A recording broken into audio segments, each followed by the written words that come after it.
Áudio sobre felicidade.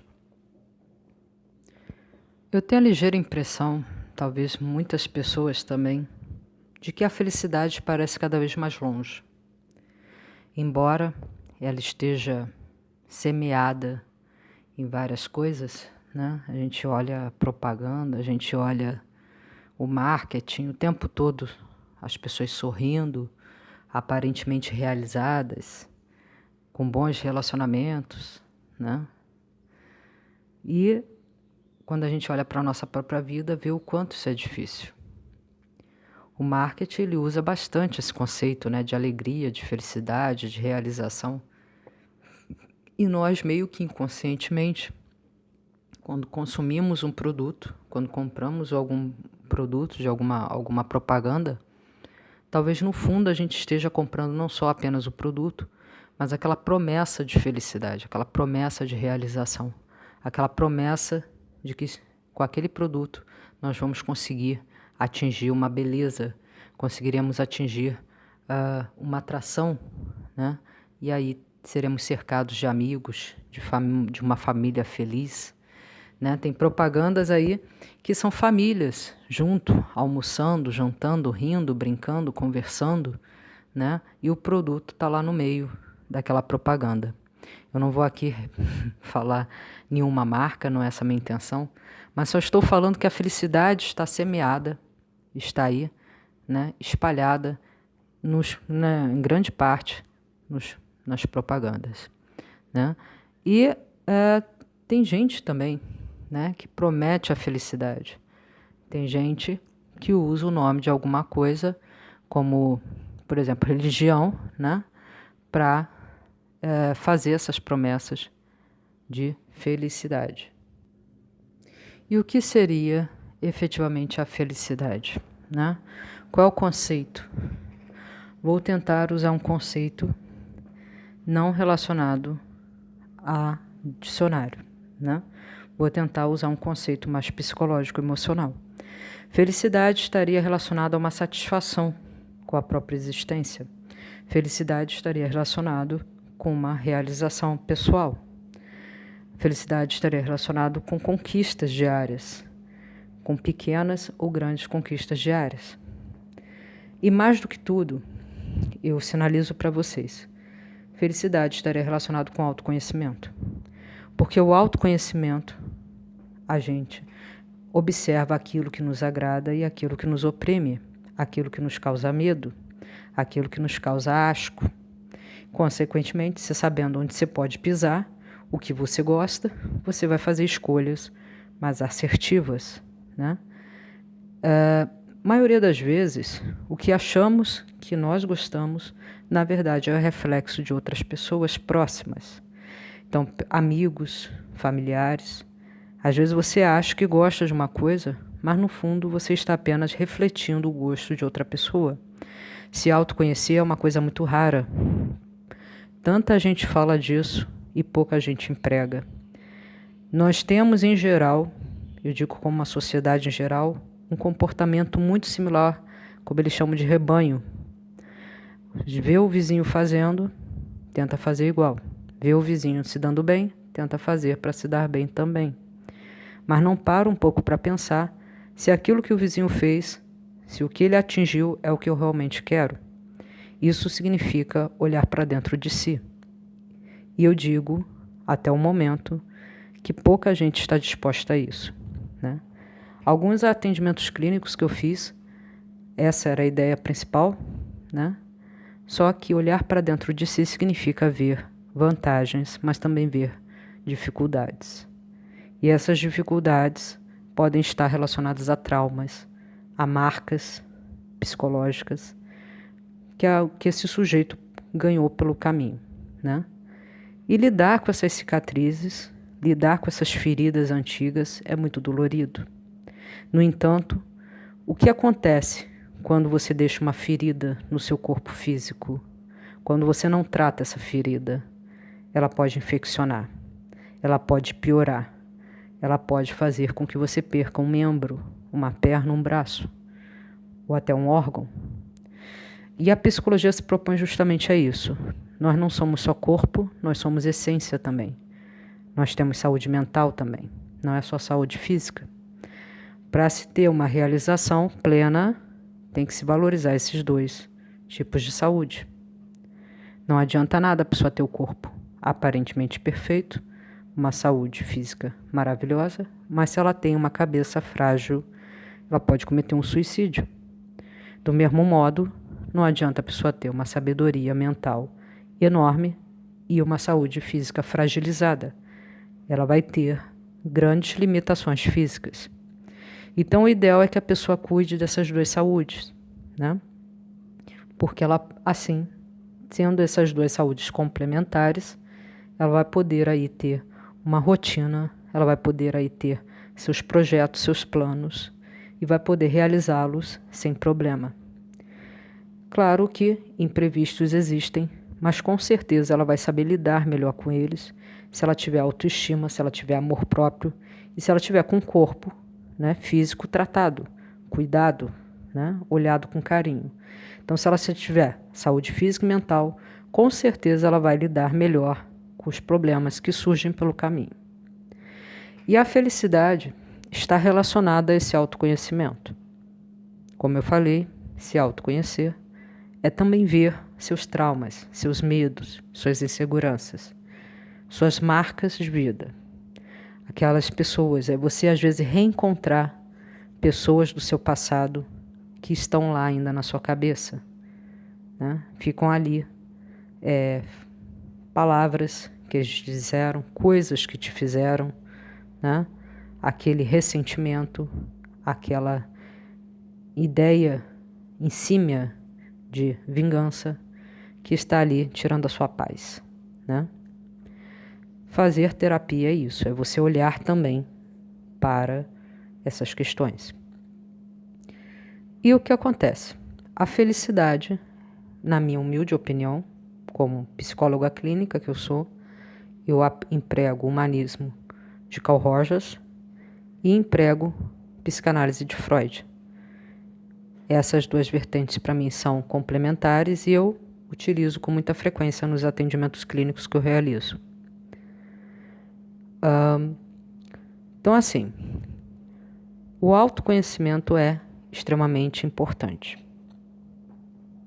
O autoconhecimento é permitir que você veja essa ferida que está no seu emocional e trate ela.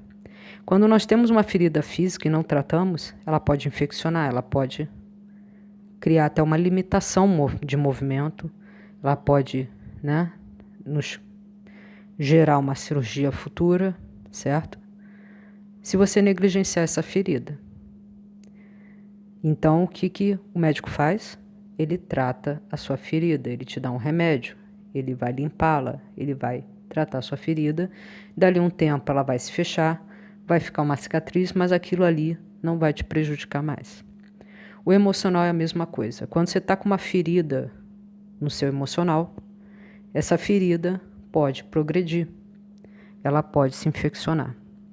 E aí a pessoa começa a apresentar sintomas psicológicos, distúrbios psicológicos, né? Porque a ferida da alma dela está infeccionando, né? Então, a importância da saúde mental e física é muito importante. E a felicidade está relacionada a essas duas saúdes. Quando a pessoa se conhece, quando a pessoa sabe o que a agrada, o que a torna feliz, com certeza ela vai fazer escolhas que tenham a ver com essa situação. Lembrando que duas pessoas na mesma situação, dependendo da sua saúde mental, uma pode vir como um aprendizado, outra pode vir como uma catástrofe. A perspectiva visual, a perspectiva psicológica, faz com que as pessoas aprendam ou se desesperem. Então, o que é a realidade?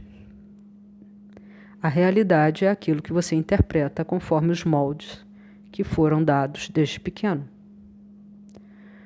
Quando somos criados pelo nosso pai, pela nossa mãe, nos é dado uma educação, um costume, uma moral, uma cultura. Quando você nasce num certo país, é te presenteado uma cultura, um costume, uma tradição. E essa tradição é reproduzida pelos nossos pais, que são nossos primeiros professores.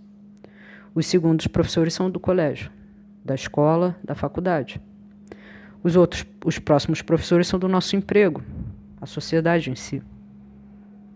Todos esses deixam em nós marcas, ensinamentos, tradições, costumes, hábitos que acabamos desenvolvendo, acabamos internalizando. E devemos ter muito cuidado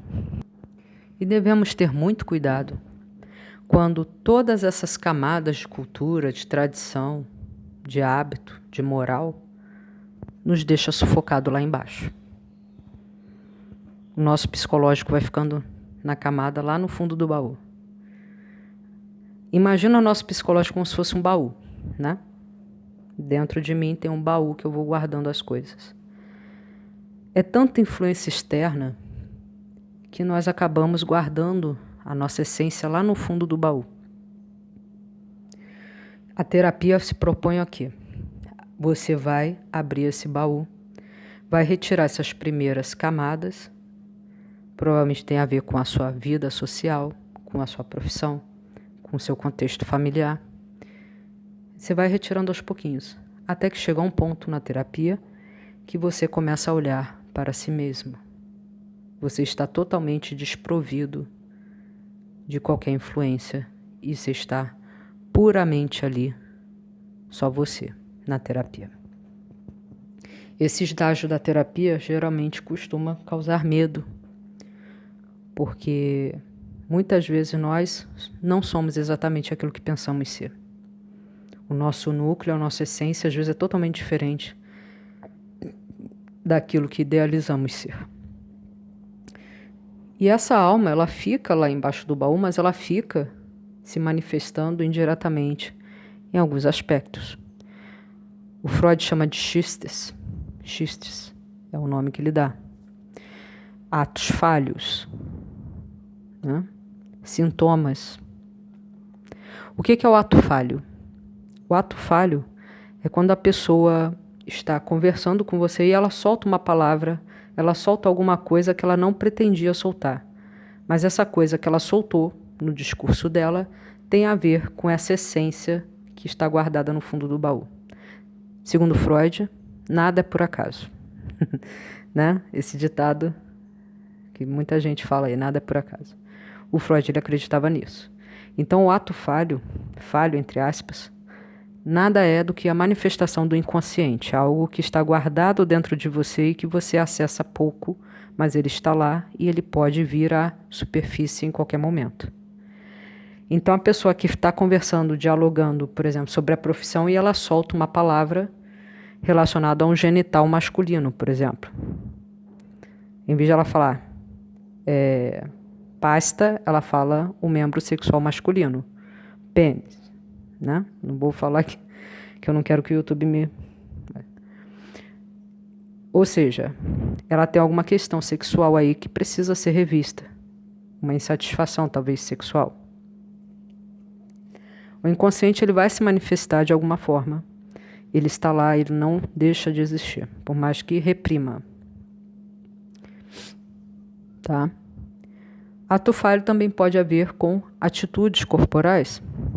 A pessoa, quando fala de uma questão que está incomodando ela começa a se coçar, ela começa a ficar agitada fisicamente. Ou seja, o inconsciente ele fica lá no fundo do nosso baú. E esse inconsciente pode estar adoecido, ele pode estar com uma ferida, e essa ferida se torna um sintoma. Porque o que é psicossomatizar? É algo da alma que se concretiza no corpo. Então tem gente que tem dermatites emocionais. Ou seja, a pessoa está angustiada com alguma coisa, ela começa a ter uma dermatite. Eu tinha uma paciente, que era muito curioso, que às vezes ela não podia ir na consulta por qualquer imprevisto. E aí, na outra consulta, quando tinha esse intervalo maior, ela vinha cheia de marcas no corpo, né? Cheio de brotoejas, placas que coçavam muito. Por quê? Ela psicossomatizava. A terapia para ela era um tratamento para físico também, né? No caso dela. Porque quando ela se atendia comigo, ela parava com essas coceiras. Ou seja, essa coceira tinha fundo emocional. O psicológico pode interferir no corpo, como o corpo também pode interferir no psicológico. Tá? Não adianta nada a pessoa ter boa saúde se ela acredita que está doente.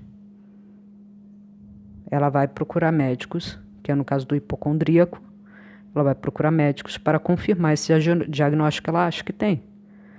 Só que os médicos não têm como comprovar nada. Não é físico, é emocional. Então, o psicológico interfere no corpo e o corpo interfere no psicológico.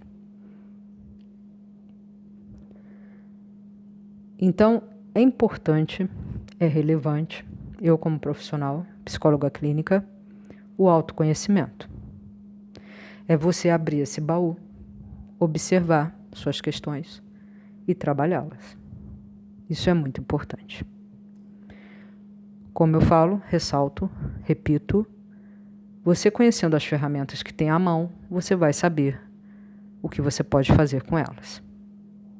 Não adianta nada você ter ferramentas, mas elas estão guardadas dentro da caixa, você não as vê, você não faz ideia de que ferramentas você tem. Se uma lâmpada queima na sua casa, se algum fio se arrebenta, você não sabe que ferramentas você pode utilizar ali. Porque você não sabe se tem ou não. Né? Se precisar botar um prego na parede, você não sabe se tem um martelo ou se não tem.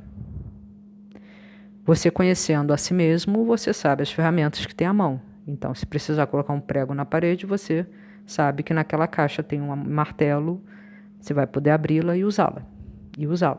Né? Então, o autoconhecimento ele permite isso. Ele está fortemente ligado à felicidade. A felicidade é você realizar aquilo que te traz prazer, aquilo que te satisfaz, aquilo que te deixa satisfeito, realizado, bem consigo mesmo. A vida, e aí eu vou falar de um tema muito interessante que talvez vai ajudar muita gente, que a minha intenção com esse áudio é ajudar, é auxiliar, é facilitar a reflexão e o autoconhecimento. Tem gente que abre mão de si mesmo por um relacionamento. Tem gente que se abandona por causa de um relacionamento. Abrir mão de si mesmo, se abandonar, nunca vale a pena. Eu digo como pessoa, nem como profissional. Porque quando você abre mão de si mesmo para agradar uma outra pessoa, você está se traindo de certa forma. Inclusive se essa pessoa tem valores diferentes do seu, tem crenças diferentes da sua. Um relacionamento saudável é feito por duas pessoas com suas crenças, com suas religiões, com cada um com a sua vivência de vida. E essas duas pessoas têm que se respeitar mutuamente. Tem que ter ideia de limite, de respeito e tolerância. Quando o relacionamento, uma pessoa se abandona para agradar a outra, uma hora ela vai se sentir muito mal consigo mesma, porque ela está se traindo, ela está se sabotando, ela está se negligenciando. E o emocional cobra. E o emocional cobra quando a gente faz isso. Ele é bem chatinho. Nunca vale a pena abrir mão de si mesmo. Tem um livro muito bom, que eu gostaria até de indicar para vocês, que é Quem Me Roubou de Mim, do Padre de Mello. Padre Fábio de Mello. Falei igual o Yoda agora, né? Troquei as palavras. Quem Me Roubou de Mim, Padre Fábio de Mello. Esse foi o primeiro livro que eu recebi de uma psicóloga que me atendia Ela pediu que eu lesse, era de TCC, Terapia Cognitivo Comportamental. E eu estranhei, porque eu falei, é livro de um padre.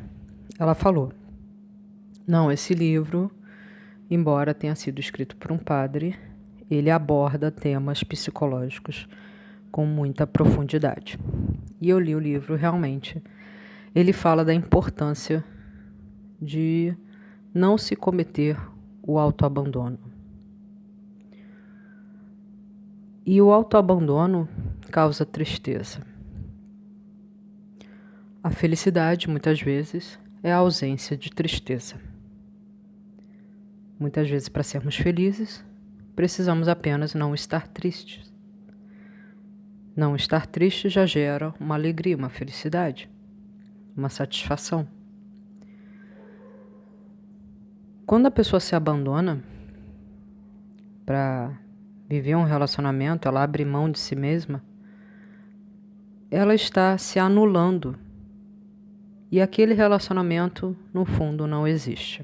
Porque um relacionamento saudável, como eu falei, é formado por duas pessoas, cada uma com as suas crenças, com suas vidas, com seus costumes.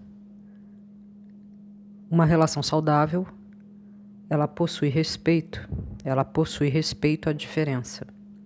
Você não precisa ser um clone do outro, você não precisa ser a sombra desse outro.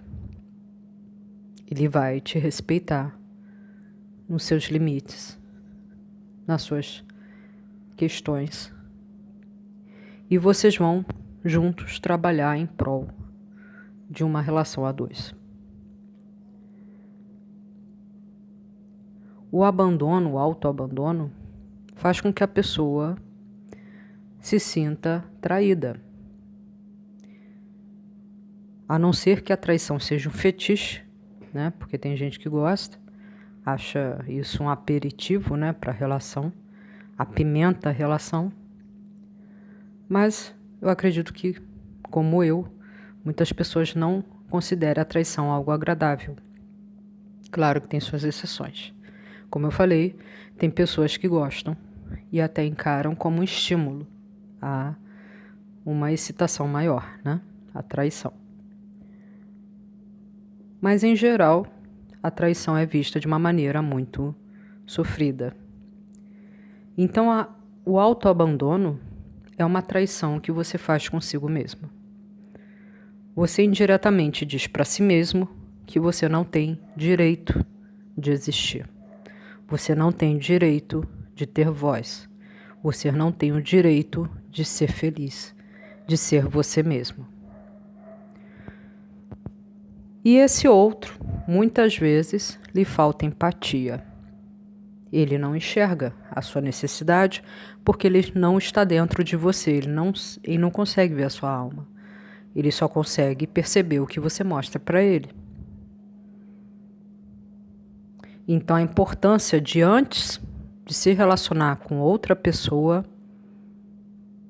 deve se relacionar consigo mesmo. Eu me lembro que uma época da minha terapia, eu falei para minha psicóloga, eu estou me namorando. Ela sorriu, ela achou engraçado. Eu falei, eu estou apaixonada por mim. Eu estou me namorando nesse momento, eu não quero namorar mais ninguém. E é isso. A pessoa tem que se amar para poder amar outra pessoa. Porque se a pessoa não se amar, se ela só amar outra pessoa, ela vai acabar tendendo a um exagero. Porque o amor próprio, ele delimita até onde você pode ir. Quando você não tem amor próprio, você se abusa, você se violenta, você se atropela o tempo todo. E as pessoas que estão ao redor te sequestram o tempo todo de você mesma. Te roubam de você mesma. Te afastam de você mesma. Se você não tiver esse amor próprio, que está fortemente ligado à felicidade, se você não tiver esse limite, as pessoas vão te invadir, as pessoas vão te atropelar. elas vão se achar no direito de te dizer o que tem que fazer. Aí vocês devem até me perguntar, mas Flávia, então como é que é isso, né? Por que que uma certa pessoa é tão generosa com uma outra e comigo essa pessoa é tão cruel? Tinha um psicólogo antigamente, o Gasparetto. Eu assistia a muitos programas dele, que Deus o tenha, né? Ele faleceu. Ele falava que as pessoas te tratam como você se trata. Eu não uso muito essa afirmação para mim, mas de certa forma tem uma verdade aí. Nós influenciamos a forma como o outro nos vê. Uma pessoa que anda corcunda, que evita contato visual, que fala baixinho, ela indiretamente está mandando uma mensagem de que ela é submissa, de que ela é frágil, de que ela não tem força. Ela está mandando essa mensagem, sem ela perceber, tudo isso inconsciente. Agora, aquela pessoa que anda com as costas retas, que encara as pessoas no olho, que fala bem, que demonstra confiança, com certeza ela vai influenciar um outro tipo de comportamento nas pessoas. Um palestrante que fala baixo, que olha para o chão, que parece nervoso, trêmulo, inseguro, provavelmente quem estiver assistindo esse palestrante vai ficar reflexivo e vai pensar, será que é isso mesmo? Será que ele sabe o que está falando? A insegurança do outro, desse palestrante, vai respaldar, vai transmitir essa mensagem de insegurança para a plateia. No entanto, quando o palestrante entra no palco confiante, com os braços abertos, fala alto, ri, brinca, todo mundo participa. As pessoas, ele pode estar falando um monte de besteira, mas em geral as pessoas vão rir junto, vão brincar, porque vai passar desapercebido, porque o carisma dele motiva aquelas pessoas. Não é preciso ir muito longe para acharmos líderes que conseguiram manipular as pessoas através do seu carisma, da sua confiança, da sua dominância no discurso. Não precisamos ir muito longe. Pessoas que causaram verdadeiras tragédias mundiais,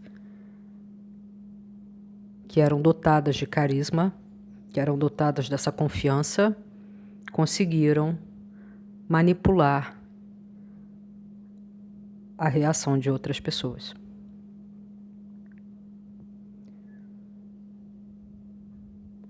Então, de certa forma, influenciamos o nosso ambiente, mas também somos influenciados por ele. E uma coisa que poucos psicólogos falam é: nós podemos determinar o nível de influência desse ambiente dentro de nós. Nós podemos filtrar tudo que nos rodeia, tudo que entra nos nossos pensamentos. Nós temos essa força, nós temos esse poder. E o que nos concede esse poder? O autoconhecimento, o amor próprio. Ele é uma vacina para mais influências. Influências que vão nos prejudicar. Porque o amor próprio, ele te cria uma espécie de escudo invisível, que aí se você chega num lugar, pede uma informação, a pessoa te responde com agressividade, você já vai se afastar, você já vai tomar cuidado. O amor próprio, ele te blinda de influências nocivas. Ele faz você prestar mais atenção. Ele faz você prestar mais atenção. Ele faz você ter mais reflexão.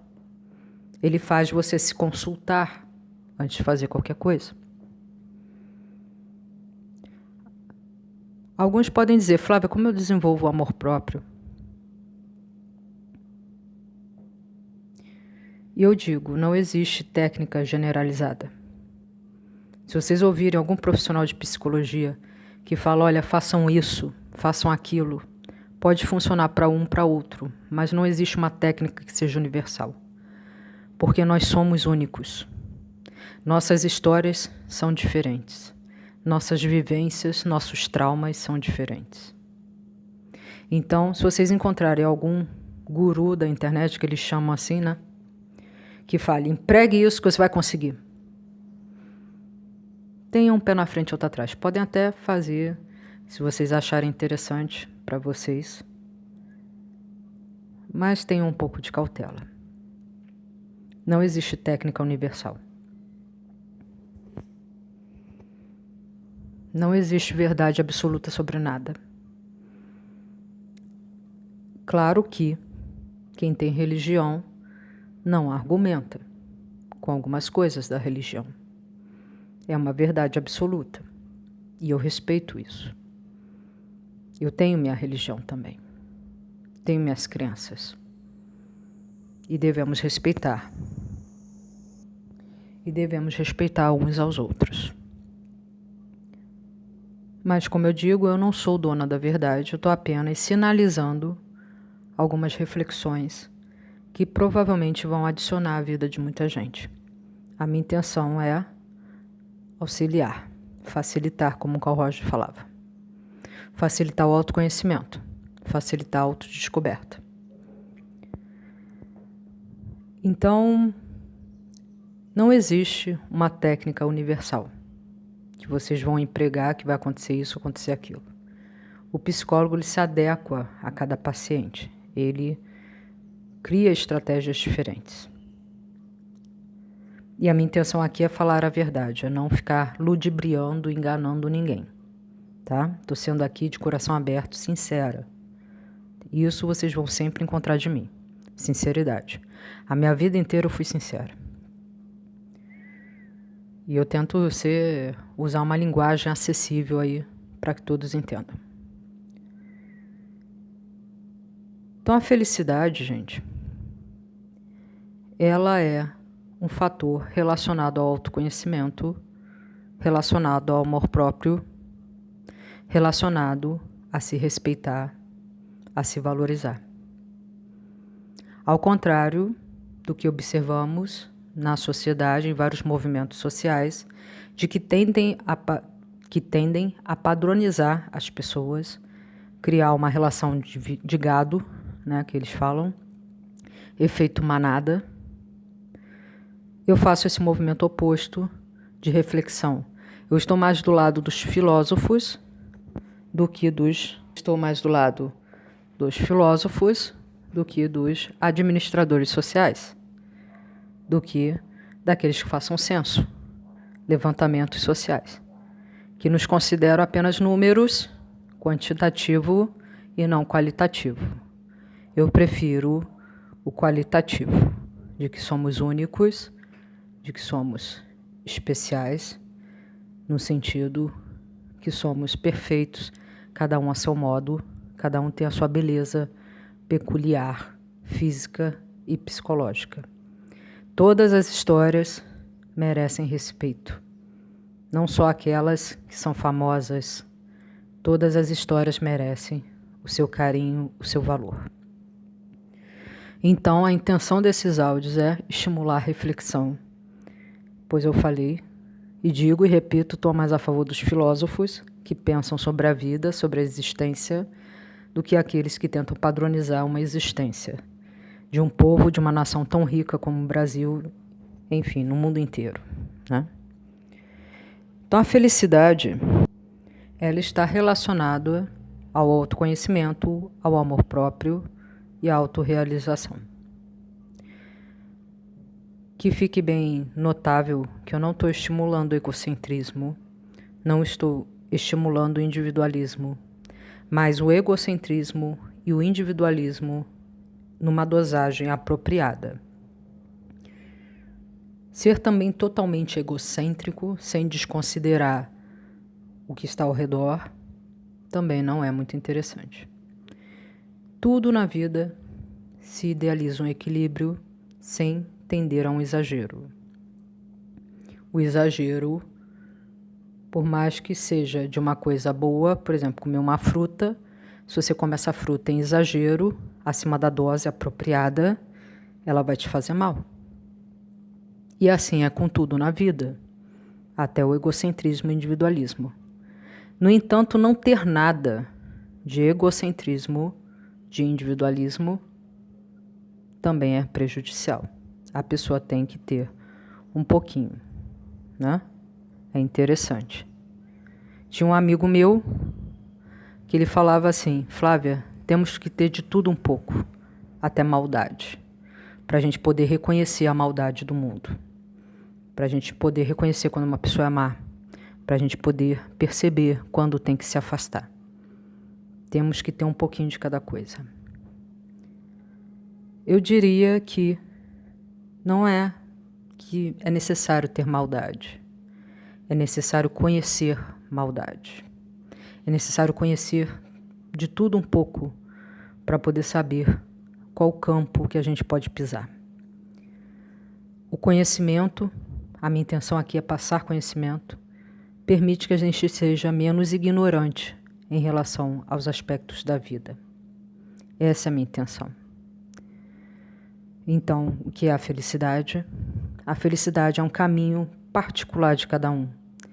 Cada um tem um caminho diferente para a felicidade. Ela não é conquistada em técnicas universais. Ela não é conquistada em produtos comprados. Ela não está em cada esquina. Ela é um caminho que você constrói através do autoconhecimento, através do amor próprio e de suas realizações. A vida, quando temos metas, projetos e conquistamos isso, trabalhamos em prol disso, a felicidade vem, mesmo que indiretamente. A ideia de progresso, a ideia de se valorizar, a ideia de realizar-se está atrelado a uma felicidade. A felicidade não é única, não é algo único. Ela vem em doses pequenas, conquistas diárias, atrelada a alguma outra coisa. É isso. Esse seria o meu conceito de felicidade. Ela não vem de fora, ela começa no coração. Ela começa dentro de nós. A partir do momento que você escuta esse áudio, já mostra uma movimentação em favor da felicidade. Já mostra um interesse em ser feliz. Já mostra que você tem vontade de descobrir como achá-la. Só que felicidade não achamos, ela nos acha. Minha humilde opinião, o amor próprio, gostar de si, é um bom degrau para atingir um pouco, né? Para fazer com que a felicidade olhe um pouquinho para a gente e se sinta tentada a se aproximar. O amor próprio, o autoconhecimento, a autorrealização. Eu espero aí com esse áudio ter trazido um apoio, um suporte, um auxílio para aqueles que precisavam de uma palavra de apoio, para aqueles que precisavam refletir sobre alguma coisa que está incomodando. Grande abraço a todos, obrigada por tudo e desejo um bom dia a todos.